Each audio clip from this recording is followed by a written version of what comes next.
Get out of my building, brother screamed, throwing my laptop into the hall.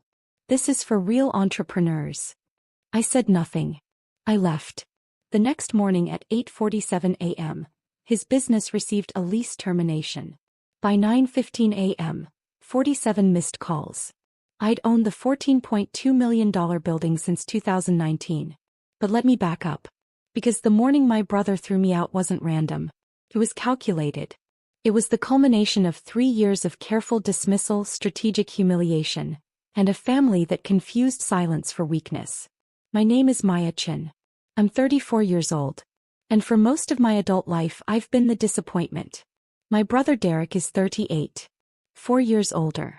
4 years more successful according to my parents. 4 years of being held up as the example I should follow. Derek graduated from Stanford with a business degree. I went to a state school for computer science. Derek got a corporate job at a Fortune 500 company making $120,000 right out of college. I freelanced from coffee shops making maybe $30,000 my first year. Derek bought a house at 26. I lived with roommates until I was 29. Every family dinner was a comparison.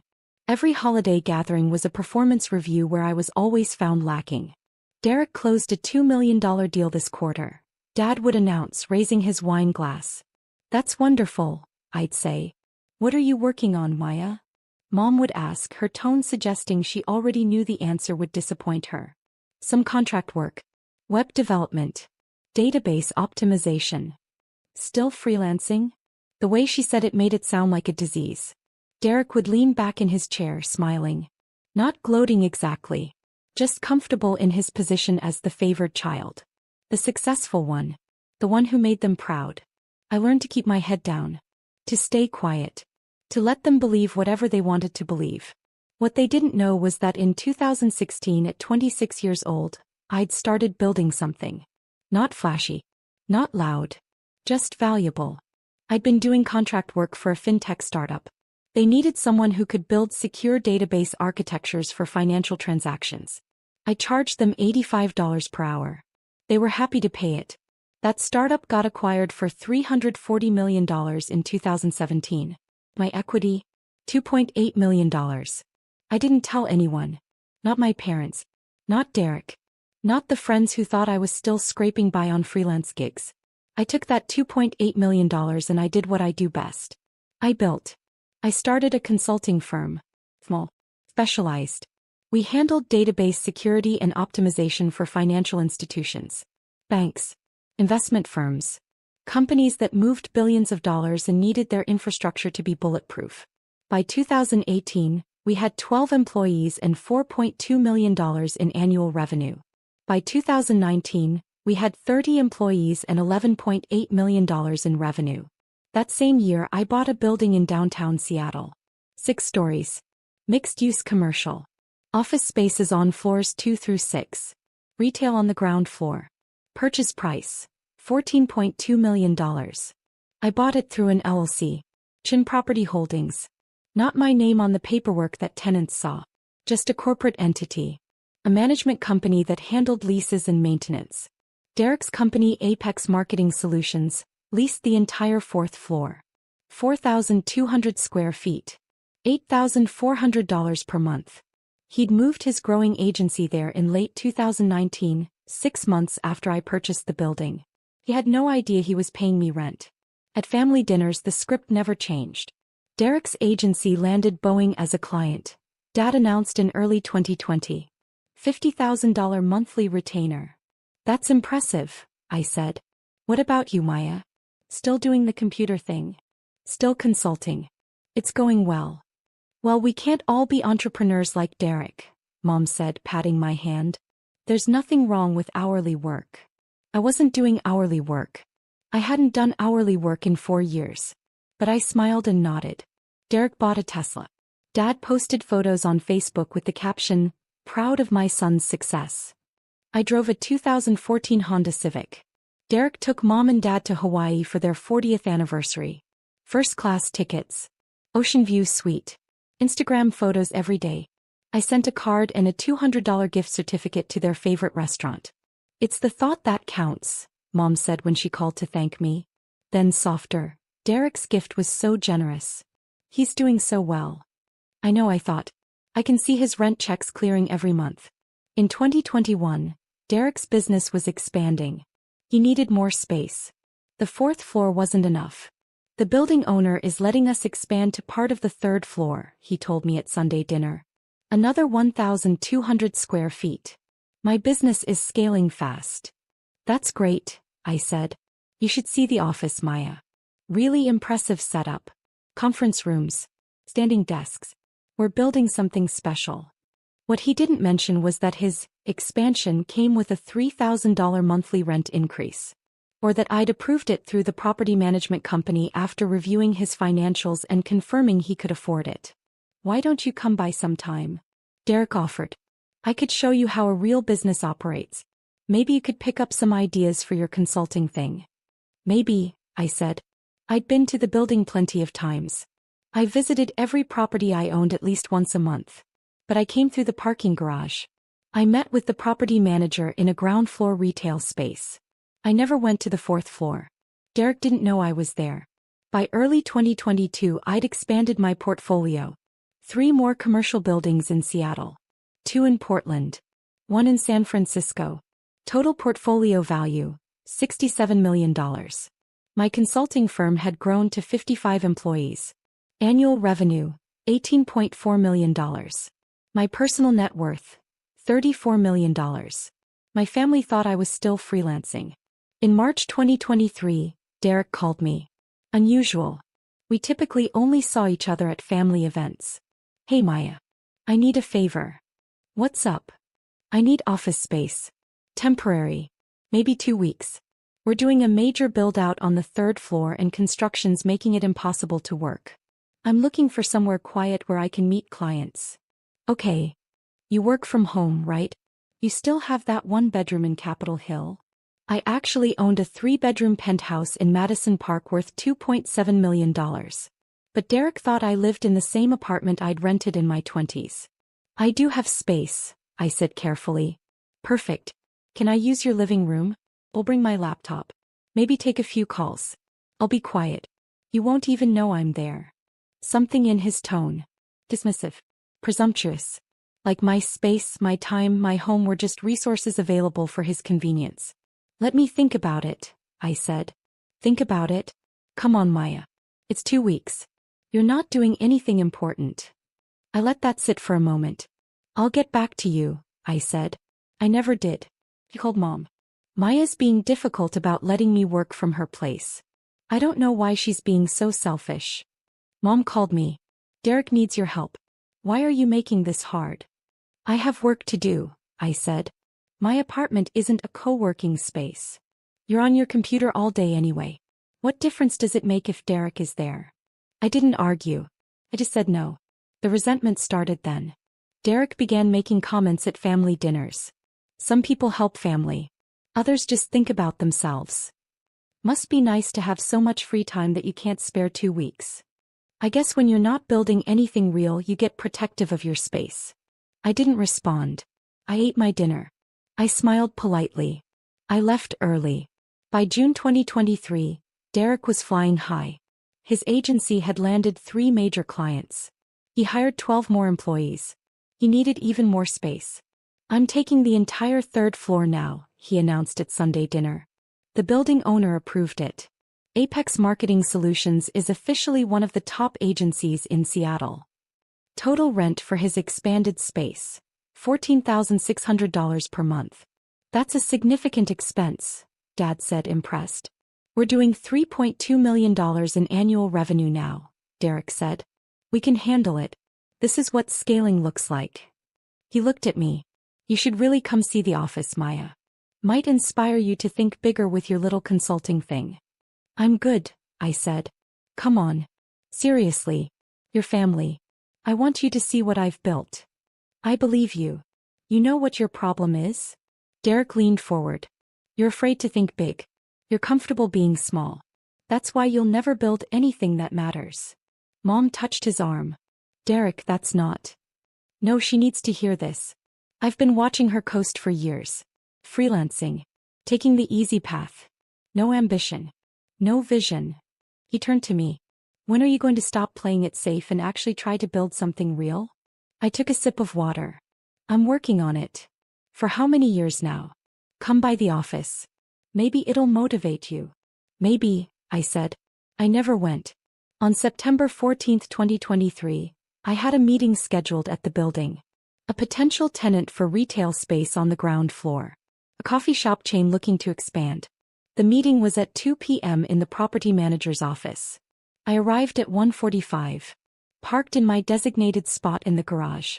Reserved. Owner's parking. Unmarked except for the spot number. I took the elevator to the ground floor. The property manager, Kenji Watanabe, was waiting. Ms. Chen. The client is running 10 minutes late. Would you like to wait in my office or grab coffee? I'll look around. Check on the third floor build-out. Of course. I took the elevator to the fourth floor. Derek's floor. I wanted to see the space. Wanted to see what he'd built with my property. The elevator doors opened to a professional setup. Glass-walled conference rooms. Modern furniture. Standing desks. Motivational quotes on the walls about disruption and innovation. Impressive. I walked past the reception desk. The receptionist was on a call. He smiled and waved me through. I walked down the hall toward the conference rooms. That's when I heard Derek's voice. This building is perfect for us. I'm thinking about expanding to the 5th floor next year. Really establish Apex as the dominant presence here. I paused outside the conference room. Through the glass wall I could see Derek with 3 people. Clients probably. He was giving them a tour. You own the building, one of them asked. Derek laughed. I don't own it. But I've been here so long I basically run the place. The owner is some investment company that doesn't care as long as the rent checks clear. I've got complete autonomy. I stepped back. Out of sight. That's the advantage of finding these corporate-owned buildings, Derek continued. No individual owner breathing down your neck. Just anonymous entities cashing checks. It's perfect for scaling a business. I stood in that hallway for 30 seconds. Processing. Then I walked back to the elevator. 2 weeks later, on September 28, 2023, everything changed. I had a meeting with my CFO and my head of operations. We were reviewing Q3 numbers for my consulting firm. Strong quarter.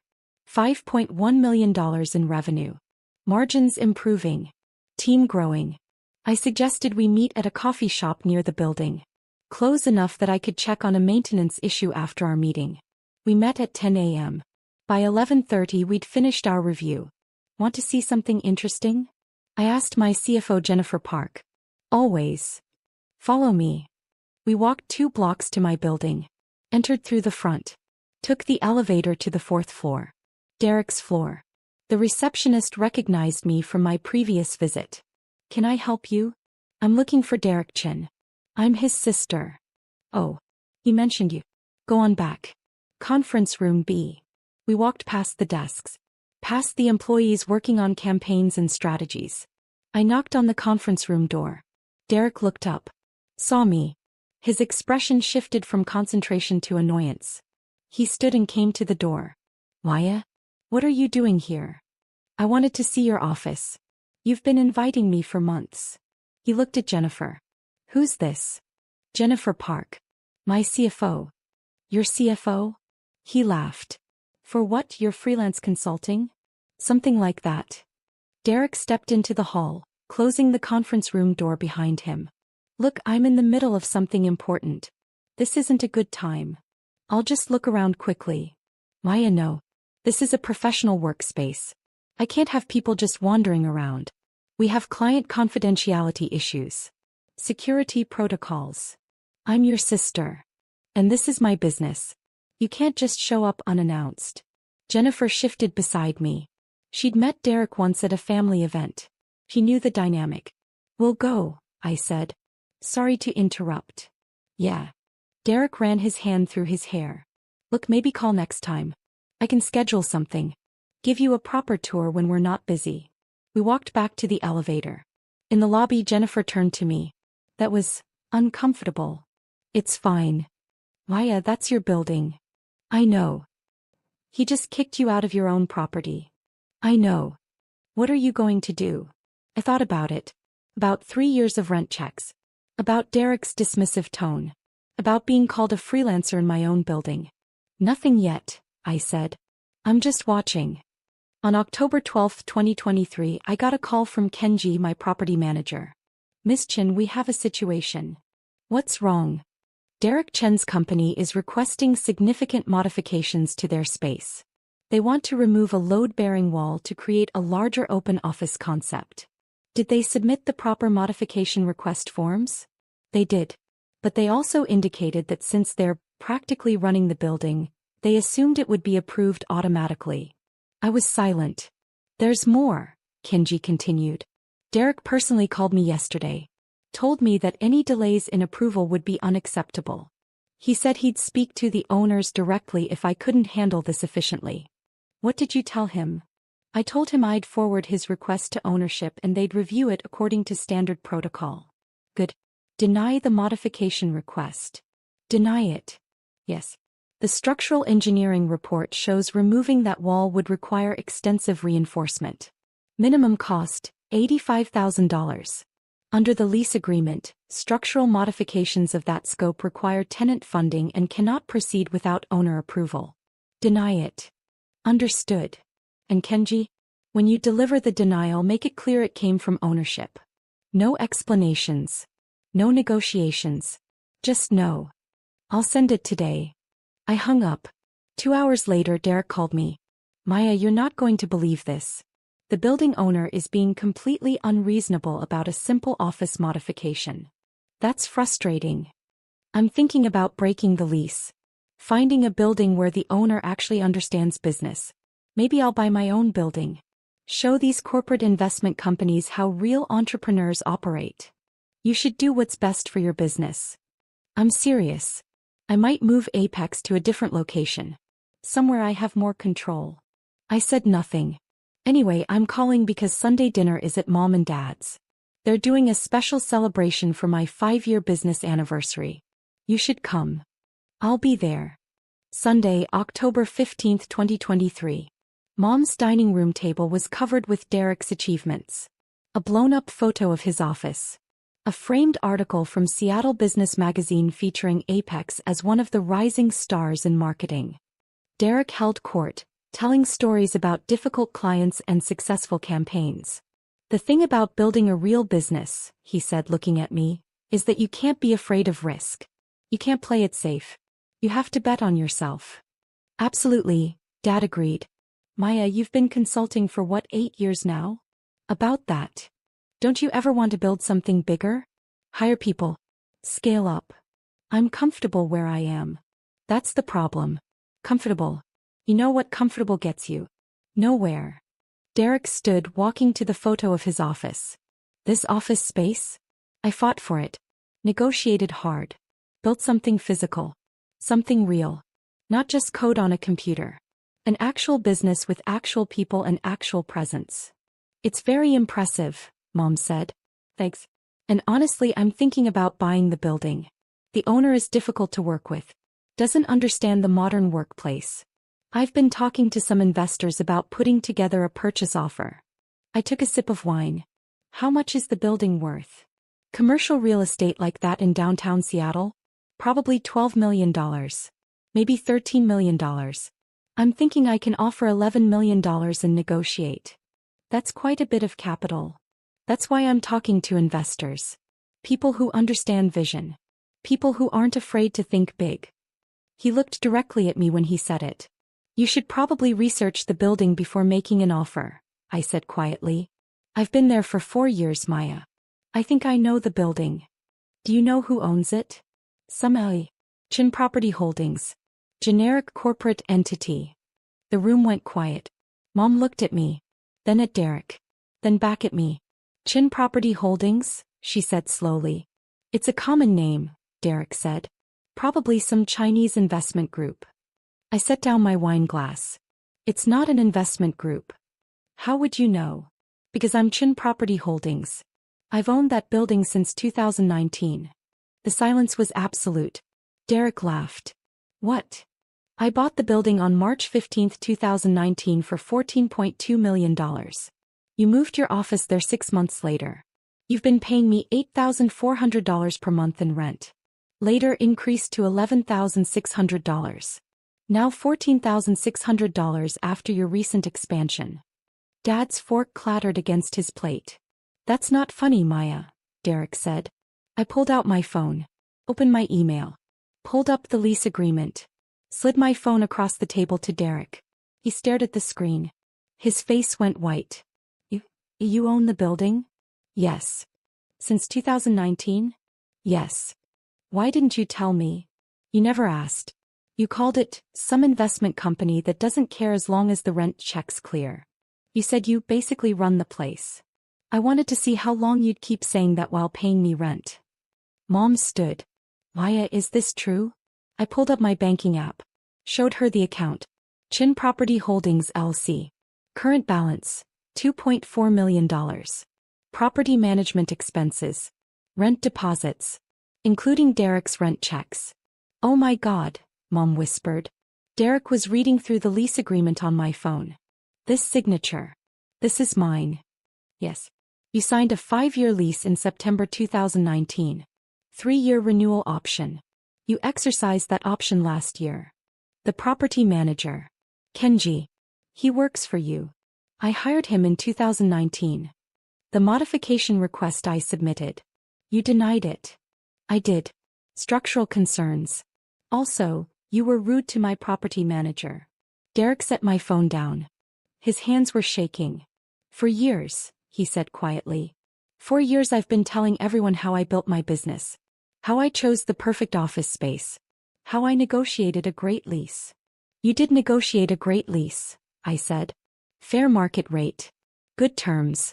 I was happy to rent to you. Why didn't you tell me?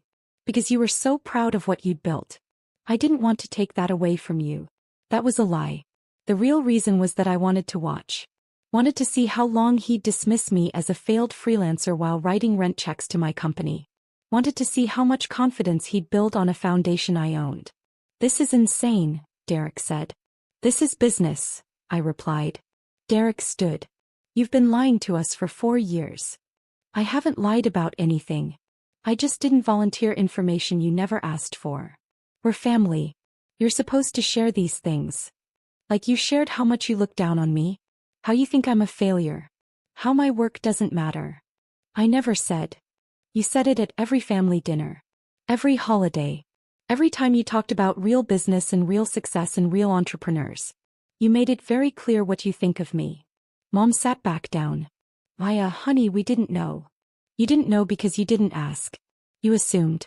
You saw a Honda Civic and hourly consulting and a quiet life, and you decided that meant failure. So what else haven't you told us? Dad asked. I pulled out my phone again. Showed him my investment portfolio. 6 commercial properties. Total value, $67 million. Showed him my consulting firm's website. 55 employees. Client list including 3 major banks and 2 Fortune 500 companies. Showed him my personal banking summary. Net worth, $34 million. Dad stared at the numbers. $34 million? Give or take. How? I built something. I took risks. I scaled up. I did everything Derek says I should do. I just didn't announce it at Sunday dinner. Derek was pacing now. This is unbelievable. You let me look like an idiot. You did that yourself. I just provided the office space. I've been bragging about that office for 4 years. I know. I heard every story. Every detail about your perfect space and your difficult landlord and how you basically run the building. This is humiliating. Now you know how it feels. The words hung in the air. Mom looked at me. Maya, that's not fair. Isn't it? How many times did you compare me to Derek? How many times did you suggest I wasn't ambitious enough? Successful enough? How many times did you treat my work like a hobby? We were trying to motivate you. You were trying to make me feel small. And I let you. Because I wanted to see what you'd do. How far you'd go. How much you'd dismiss me before you thought to ask what I was actually building. Dad cleared his throat. If you'd just told us. If you'd just asked. If you'd shown even the slightest interest in my work beyond whether it measured up to Derek's. But you didn't. You decided who I was and what I was worth. You wrote the story. I just let you believe it. Derek stopped pacing. So what happens now? Nothing changes. You have a lease. It's a good lease. Fair terms. You'll continue paying rent. Your business will continue operating. I can't work in a building you own, knowing that you've been watching. Then break the lease. But the penalty is 6 months' rent. $87,600. Plus you'll need to find new office space, which in downtown Seattle will cost you at least the same rate you're paying now, if not more. You can't be serious. I'm always serious about business. You should know that by now. Derek looked at our parents. Say something. Dad was still staring at my phone. At the numbers. Mom had tears in her eyes. Maya, I don't understand why you hid this from us. I didn't hide it. I just lived my life without performing it for you. There's a difference. I woke up at 6:30 a.m. on October 16, 2023. Made coffee. Checked my emails. At 7:15 a.m. I received a message from Jennifer, my CFO. Heard about last night. You okay? I replied, fine. Family drama. Nothing I can't handle. At 8 a.m. I got a text from Derek. We need to talk. This can't be how we leave things. I didn't respond. At 8:47 a.m. my property manager Kenji called. Ms. Chin, Derek Chen's company just submitted a lease termination request. When? This morning. He wants to end the lease immediately. He's citing, Kenji paused.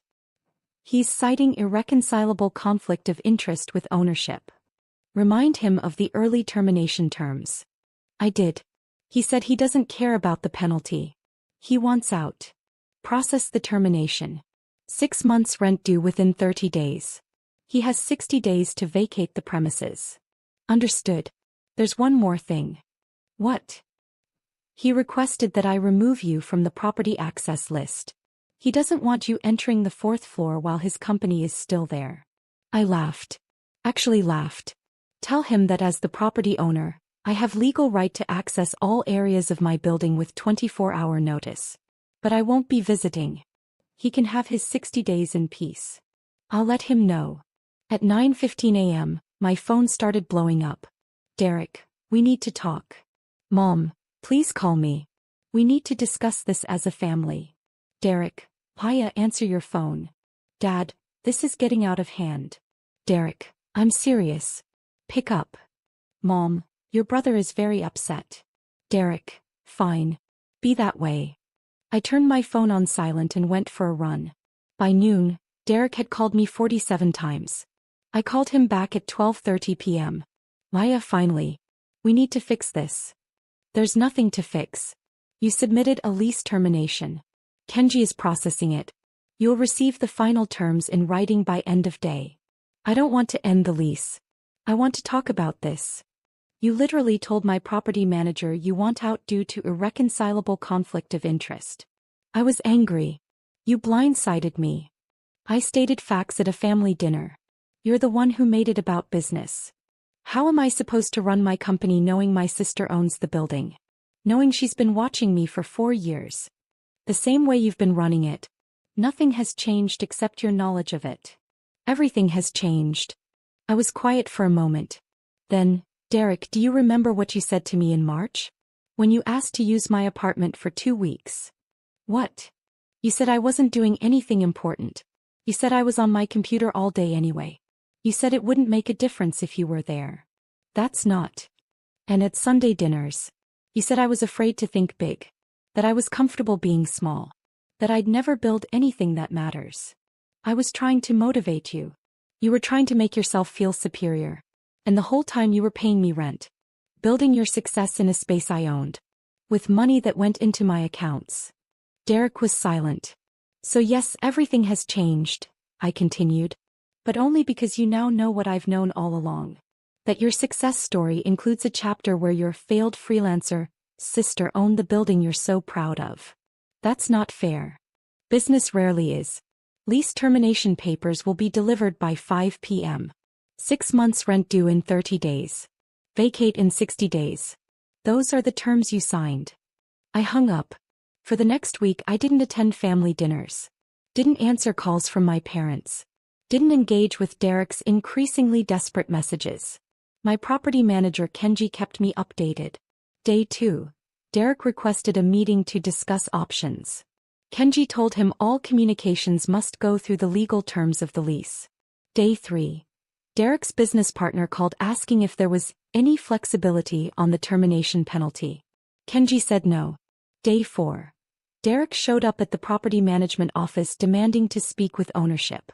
Kenji reminded him that ownership doesn't take direct meetings with tenants. Day 5.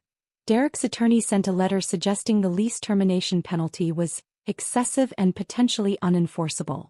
My attorney sent back a letter with case law supporting the penalty amount and noting that Derek had signed the lease with full knowledge of all terms. Day 7. Derek paid the $87,600 termination penalty. Kenji confirmed the payment cleared. On day 8, Mom called. I answered. Maya, this has gone too far. Has it? He's your brother. He made a mistake. He's trying to apologize. By breaking his lease and paying the penalty instead of just continuing to rent from me? He's embarrassed. He's hurt. You humiliated him. I stated facts. If facts are humiliating, that's not my problem. You're being cruel. I took a breath. Mom, for 8 years you've treated me like I was failing. Like I wasn't measuring up. Like I was just coasting through life with no ambition. And I let you. I didn't defend myself. I didn't justify my choices. I just kept building. We didn't know. Because you didn't ask. You saw what you wanted to see. And now that you know the truth, instead of acknowledging that maybe, just maybe, you were wrong about me, you're upset that I didn't correct your assumptions sooner. That's not what I'm saying. Then what are you saying? Silence. I'm saying your brother needs you, Mom said finally. My brother needs to find a new office. He's got 52 days left. I hung up. 2 weeks after the Sunday dinner reveal, Derek's business partner Marcus Webb called me. Maya, this is Marcus. Derek's partner at Apex. I know who you are. Can we talk? Off the record. About what happens next for our business. I was intrigued. I'm listening. Derek's been difficult since the dinner. He's angry. Distracted. Making bad decisions. That's between you and Derek. The thing is, I've been doing research on you. Your consulting firm. Your portfolio. You're successful. Very successful. Thank you. And I'm wondering why you never told anyone. Not just Derek. Why keep it secret? I considered the question. Because the moment I told people, it would become the thing I had to defend. The thing people had opinions about. I preferred to build without the commentary. That's smart. What do you want, Marcus? Derek wants to move the company. Find new office space. Start fresh somewhere that doesn't remind him of this situation. Okay. But moving is expensive. New security deposits. Moving cost. Build out on a new space. We're looking at $150,000 to $200,000 in transition costs. That's standard for commercial moves. Right. But here's the thing. Our lease at your building is actually really good. Below market rate. Great location. The space works well for us. I'm aware. If we stay, Derek has to face the fact that his sister owns the building. That's difficult for his ego. Again, that's between you and Derek. What if it wasn't Derek's decision? I paused. What are you suggesting? I'm suggesting that I'm 50% owner of Apex Marketing Solutions. Derek can't move the company without my agreement. And I don't want to waste $200,000 and 3 months of productivity moving when we have a perfectly good space. So don't move. I need Derek to accept that. Which means I need you to tell me. If we withdraw the lease termination and continue as tenants, will you be a professional landlord? No drama. No family complications. Just business. I've always been a professional landlord. Your rent has been fair. Maintenance has been prompt. I approved your expansion requests when they made sense. The only thing that's changed is Derek's knowledge of who signs the checks. That's what I thought. I'm going to talk to Derek. Good luck with that. One more thing. Your consulting firm. You work with financial institutions. Yes. We've been looking for a consultant to help us with database security for our client management system. Can I get a proposal? I smiled.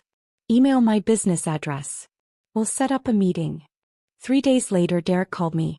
Marcus told me you talked. He called me. He wants to stay in the building. Withdraw the lease termination. That's his right as 50% owner of your company.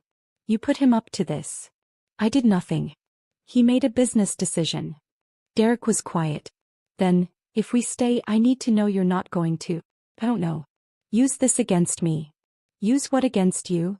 The fact that you own the building. That I pay you rent. That you've been in control this whole time. Derek, I've never not been in control. The building is mine. The lease is between your company and my LLC. That's how it's always been. The only thing that's changed is your awareness of it. It feels different. That's your issue to work through. Not mine. Can you at least understand why this is hard for me? Yes. You built your self-image on being more successful than me. On being the entrepreneur while I was the freelancer. On having the answers while I was figuring it out. And now you know that the whole time I was doing just fine. Better than fine. I was your landlord. Jesus, Maya. The lease termination penalty has been paid. If you want to stay, Marcus needs to submit a withdrawal of termination request within the next 48 hours. Otherwise, you're out in 50 days and the penalty stands. And you're okay with us staying? I'm a landlord. You're tenants. As long as you pay rent and follow the lease terms, I don't care who you are. But I'm your brother. Which is why I've been an exceptionally fair landlord. Below market rate. Prompt maintenance. Reasonable expansion approvals. Most landlords wouldn't have been that generous. I didn't know it was you. Exactly. Derek exhaled. Hey. We'll submit the withdrawal. But I need one thing. What? Sunday dinners. We skip the next few. Give me time to adjust. Fine by me. And Maya? Yeah. I'm sorry. For the things I said. For the assumptions I made. For treating your work like it didn't matter. Okay. That's it? Just okay. What do you want me to say, Derek? That it's fine? It's not fine. You spent years making me feel small. That doesn't go away because you apologized once. I know. But I accept your apology. And I'm willing to move forward professionally. You're a good tenant. Pay your rent. Follow the lease. We'll be fine. What about as siblings? That's going to take more than one conversation. It's now April 2024. Spring in Seattle. Cherry blossoms and rain and tech companies raising their Series B rounds. Derek's company is still on the 4th floor of my building. Rent paid on time every month. No incidents. No drama. Marcus Webb's company became one of my consulting firm's clients. We rebuilt their database security infrastructure. They paid $180,000 for the project. Professional relationship. No family complications. I attended my first Sunday dinner in February 2024. Awkward at first. Derek and I circled each other carefully. Polite. Professional. Like colleagues more than siblings. Mom asked about my business. Actual questions. About clients and growth and challenges. Not comparisons. Not dismissals. Actual interest. Dad asked if I'd consider speaking to his investment club about commercial real estate. I declined. But I appreciated that he asked. Derek's business is doing well.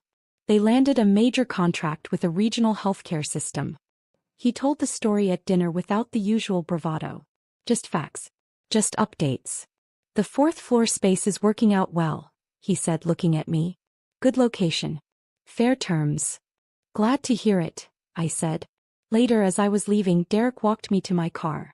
I've been thinking, he said. About the things I said. Over the years. About your work. Your choices. Your success. Okay. I was wrong. Obviously. But it was more than that. I think I needed you to be less successful. Made me feel better about my own achievements. Like I was the only one who figured it out. That's honest. I'm trying to be better. More aware. Less of an asshole. It's a process. Yeah. He paused. Your consulting firm. You're doing well. Very well. Good. That's good. He meant it. I'm proud of you, Maya. I should have said that years ago. Thanks. And the building. I know I made it weird. But it's actually helpful. Knowing the landlord actually cares about the property. About the tenants. Most building owners don't give a shit. I'm invested in my properties. Literally. He laughed. Right. Well, Thanks for not being a terrible landlord. Thanks for not being a terrible tenant. We stood there in the parking garage. Brother and sister. Landlord and tenant. Two people who'd spent years misunderstanding each other finally starting to see clearly. See you next Sunday? Derek asked. Maybe. If I'm not busy. With your freelance consulting? He smiled when he said it. An actual joke. Not a dismissal. Something like that. I drove home to my Madison Park penthouse. 3 bedrooms. City views. A space I'd bought with money I'd earned building something that mattered. My phone buzzed. A text from Jennifer, my CFO. Q1 numbers are in. $6.2 million revenue. Best quarter yet. I smiled. Another text. From Kenji, my property manager. Rent deposits cleared for all properties. Portland building has a new tenant for ground floor retail. Details tomorrow. I pulled into my parking garage. Reserved spot. Owner's parking. Inside my apartment, I opened my laptop. Checked emails. A potential client in San Francisco wanted a proposal for database security consulting. A commercial broker had sent listings for 2 buildings in Austin I might be interested in purchasing. I made notes. Drafted responses. Plan my week. My phone buzzed again. Mom, thank you for coming to dinner. It meant a lot to Dad and me. I typed back, you're welcome. See you soon. I closed my laptop. Poured a glass of wine. Looked out at the Seattle skyline. For years I'd been quiet. Building without announcing. Succeeding without performing. My family had mistaken that silence for failure. Had confused my strategy with weakness. Had decided what my life meant without ever asking what I was actually building. And I'd let them. Not because I was afraid. Not because I was ashamed. But because I wanted to see how it played out. Wanted to see how long it would take for them to notice. Wanted to see what they'd do when they finally knew the truth. The answer, they'd apologized. They'd adjusted. They'd started to see me as I actually was. Was it worth it? The years of dismissal. The comments. The comparisons. Maybe. Maybe not. But I'd learned something valuable. Success doesn't require an audience. Achievement doesn't need validation from people who weren't watching in the first place. I built my business. Bought my properties. Created my wealth. And I did it all while my family thought I was just a freelancer in a 1-bedroom apartment. The revelation didn't change what I'd built. It only changed what they knew about it. And honestly, that was enough. My phone buzzed one more time. Derek, I told Marcus we should offer you equity in Apex if you ever want to advise us. You know, since you clearly know what you're doing. I smiled. Typed back, I'll think about it. But I'd need to see your financials first. Due diligence. Derek, of course. You're not a landlord. You're a businesswoman. Me, I'm both. And a sister. And a lot of other things you're still figuring out. Derek, fair enough. See you at work tomorrow. I mean at my office. In your building. This is still weird. Me, you'll get used to it. I set my phone down. Finished my wine. Looked out at my city. Somewhere in downtown Seattle in a building I owned, my brother was probably still processing everything. Still adjusting to the reality that his failed freelancer sister was actually his landlord. His successful businesswoman sister. His equal. Maybe even his superior. But I didn't need him to acknowledge that. Didn't need the validation. Didn't need the apology, though it was nice to receive. I'd already won. I'd won the moment I stopped needing them to see me clearly in order to see myself clearly. I'd won the moment I decided to build my success quietly, strategically, without waiting for permission or approval. I'd won the moment I signed the papers on a $14.2 million building and became my brother's landlord without him ever knowing. The reveal was just the epilogue. The story was already written. And I wrote every word of it myself.